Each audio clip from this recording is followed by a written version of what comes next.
మీకు ఏదో ఒకటి చేయాలా, మా నాయకుడు చెప్పిండు, దీన్ని ఎట్లో గట్లా పట్టాలు ఎక్కించాలని నేను ప్రయత్నం చేస్తే మళ్ళీ నన్నే రాళ్ళతో కొడుతుంది. చేయనోడే మంచిగా బాధాప్తే ఫామ్ హౌస్ లో పట్టుకున్న వాడే మంచోడాడు. తండ్రి చేయడు, కొడుకు చేయడు, అల్లుడు చేయడు, లెక్కలకే రావంటారు, మీరు లెక్కనే లేరంటారు.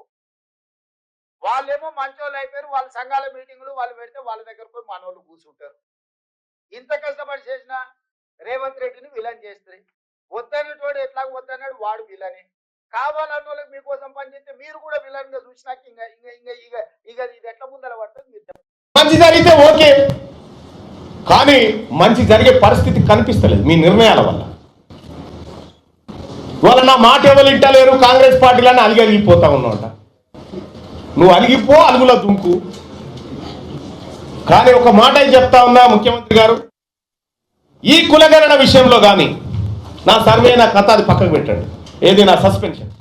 ఈ కులగణన విషయంలో కానీ 40 రిజర్వేషన్ల విషయంలో కానీ 42 కాంట్రాక్టులు బీసీ కాంట్రాక్టర్లకు ఇవ్వడంలో కానీ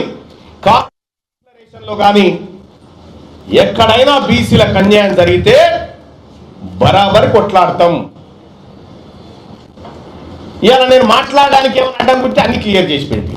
కాబట్టి ముఖ్యమంత్రి గారు ఈరోజు కూడా మేము సూచన చేయదలుచుకున్నాం.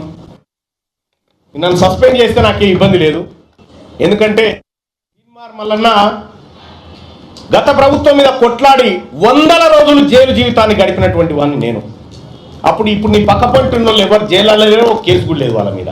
అధికారం రాగానే దగ్గరికి వచ్చి కూర్చున్నాం. మరి మేము ఎట్లా ఊరుకుంటాం?